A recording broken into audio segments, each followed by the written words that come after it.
बोला पुंडलिक वरदे भारत श्री ज्ञानदेव तुकाराम भगवान की जय। संत बहिणाबाई महाराज की जय। भारत माता की जय। मंचावर उपस्थित हरिभक्तपरायण कीर्तनकार मधुसूदनजी महाराज, त्या ठिकाणी वैजापूरचे नगराध्यक्ष डॉक्टर दिनेशजी परदेशी, दशरथजी बनकर, ज्ञानेश्वरजी जगताप, कैलासजी पवार, देवीदासजी वाणी, कल्याणजी गांगुर्डे, प्रशांतजी कंगले, या ठिकाणी नवीन अजून काही पदाधिकारी आलेले आहेत, सर्वजण, सर्व टाळकरी, माझ्यासमोर बसलेले सर्व भाविक बंधू आणि भगिनींनो, आज श्री संत बहिणाबाई महाराजांच्या पवित्र चरणी आधी कोटी कोटी प्रणाम करतो। आज या भूमीवर, अशा पवित्र अशा भूमीवर 7 दिवसापासून हा 47वा 47 सतत 47वा अखंड हरिनाम सप्ताह या ठिकाणी सुरू आहे आणि त्याला उपस्थित राहण्याचं भाग्य मला या ठिकाणी मिळालं। त्याबद्दल आयोजकांना मी खरं धन्यवाद देतो। मी आज रामगिरी महाराजांच्या कार्यक्रमाला जाणार, कारण दरवर्षी मी त्या कार्यक्रमाला असतो।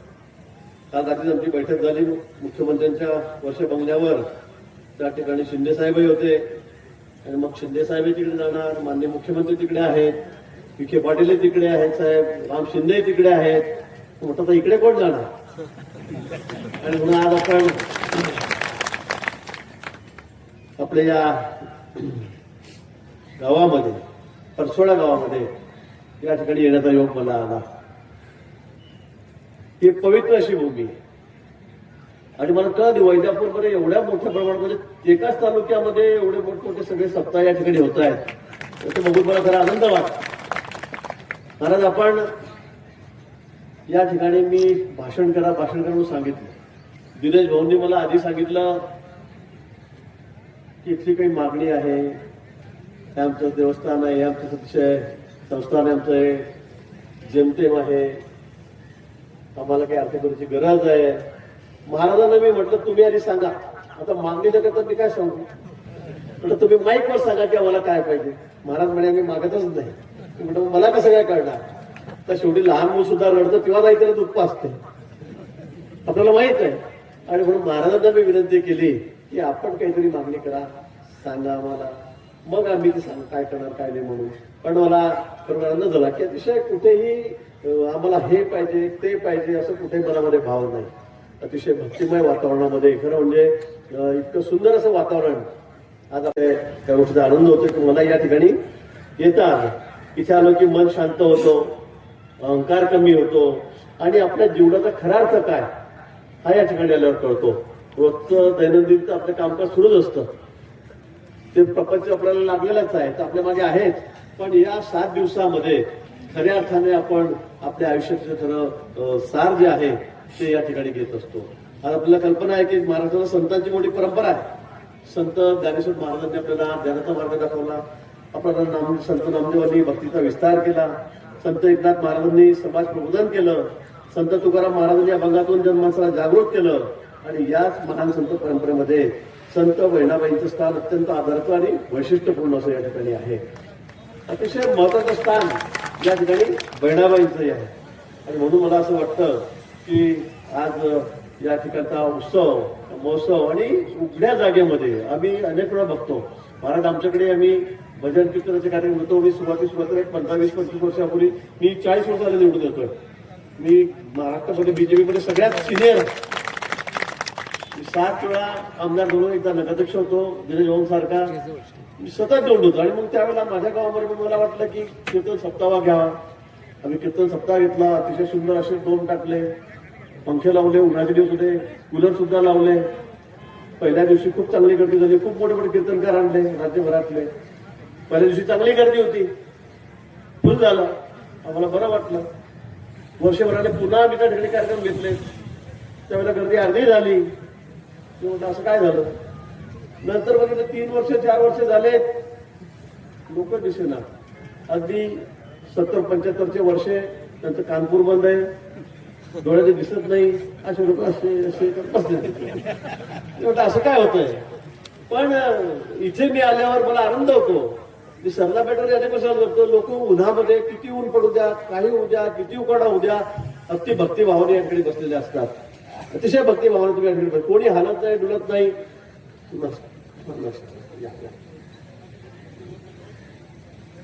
खैरे साहेब आज या ठिकाणी आले, टाळ्या वाजून आपण त्याचं स्वागत करूया. आणि या ठिकाणी आपण एवढ्या भक्तिभावाने आपण या ठिकाणी बसलेले असतात, त्याबद्दल मला खरं त्या गोष्टीचा अतिशय आनंदही होतो. आज आपण बघतायत की आज 47व्या अखंड हरिनाम सप्ताहाच्या समारोहासाठी या ठिकाणी एकत्र आलेला आहात. 47वा आहे, 1-2 पिढ्याची गोष्ट नाहीये. ही अनेक पिढ्यांनी जपलेली श्रद्धा आहे. एका पिढीने दुसऱ्या पिढीला दिलेले संस्कार आहे. आजोबांनी ऐकलेलं हरिनाम नातवाने ऐकावं, आई वडिलांनी जपलेली भक्ती मुलांनी पुढे न्यावी, कीर्तनातून मिळालेले संस्कार समाजाच्या पुढच्या पिढीपर्यंत पोहोचवावेत. यासाठी अशा सप्ताहाचं नियोजन हे फार महत्वाचं आहे. अन्यथा आजकालची पिढी आपण बघतायत मोबाईलमध्ये इतकी गर्क झालेली आहे की मुलांना हे संस्कार देणार कोण. कीर्तनकार येतात, मोठे मोठे संत मंत झाले, येऊन चालले गेले, पण शेकडो वर्ष झाले, हजारो वर्ष होतील, पण हे कोणी विसरू शकणार नाही. आणि म्हणून मला वाटतं आजच्या पिढीला ही काळाची गरज आहे. आजच्या युवकांना ही सुद्धा गरज आहे की अशा संस्काराच्या माध्यमातून, कीर्तनाच्या माध्यमातून त्यांच्यावर चांगले संस्कार व्हावेत. पिढ्यानं पिढ्या ही ज्योत तशीच चालू राहावी, हा या मागचा या ठिकाणी उद्देश आहे. आज खरं म्हणजे युवकांवरही बोलावं लागेल 2 शब्द मला. आज आपला देश जगामध्ये सगळ्यात तरुण देश आहे. 65% आपली लोकसंख्या जी आहे ती तरुण आहे. म्हणजे 18 ते 35 वय गटातले तरुण आपल्याकडे 65%, 100 कोटी 140 कोटीचा देश आहे. ऍव्हरेज मी तुम्हाला सांगेल 100 कोटीमध्ये 65 कोटी तरुण आहेत, 35 कोटीच वयस्कर आहेत. आणि म्हणून अशा या देशामध्ये ही तरुण पिढी कशी असली पाहिजे. आजकाल खरं म्हणजे मोबाईलचं युग आहे, कॉम्प्युटरचं युग आहे. या मोबाईलमध्ये मुलं आता मोबाईल हातात दिल्याशिवाय जेवण सुद्धा करत नाही, अशी परिस्थिती सगळ्यांच्या घरामध्ये, सगळ्यांच्या घरामध्ये.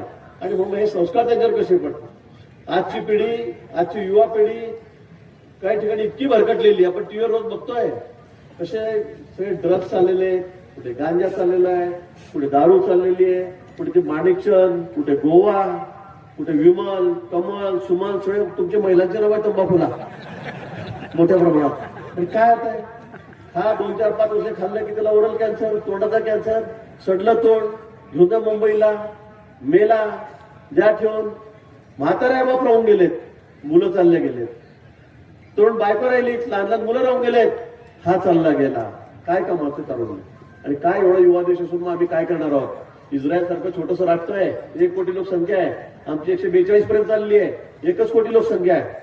आमच्या 2 जिल्ह्या एवढा, नगर आणि संभाजीनगर एवढा 2 जिल्हा एवढाच जमीन त्यांच्याकडे, तेवढीच जमीन आहे. पण अख्ख्या जगाला सुद्धा पुरून उरतो इस्रायल. अख्ख्या जगात 1 कोटी लोकसंख्या आहे. आपण बघताय सध्या युद्ध चाललेलं आहे, मेन केंद्रबिंदू इस्रायल आहे सध्या.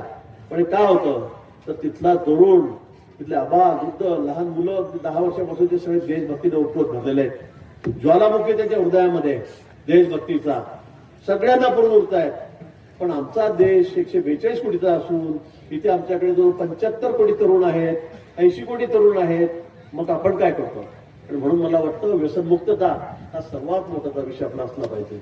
कारण हे आमचं भविष्य आहे. उद्या आम्हाला देशाला जर महापाव सत्ता करायचं आहे, आम्हाला विकसित आम्हाला देश करायचा आहे, आम्हाला सुपर पॉवर करायचं आहे, जगामध्ये आम्हाला 1 नंबर व्हायचं आहे, विश्वगुरू व्हायचं आहे, तर मला वाटतं ही तरुण पिढी ही ठिकाणावर असली पाहिजे, ती व्यसनमुक्त असली पाहिजे.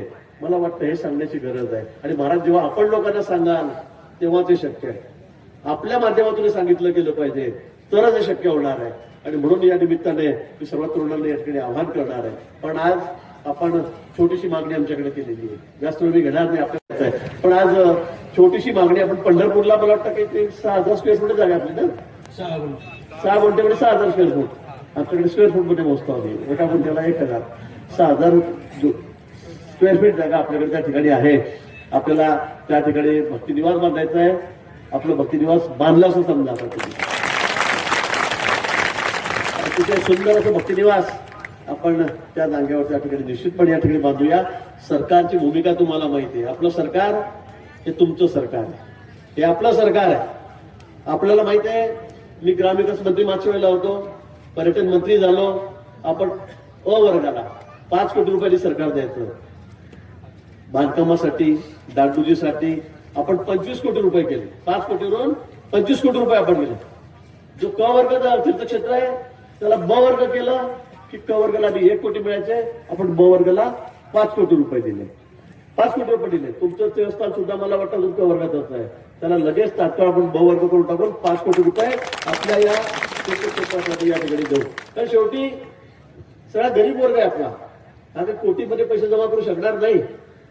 सरकार तर शेवटी मग मायबापच आहे.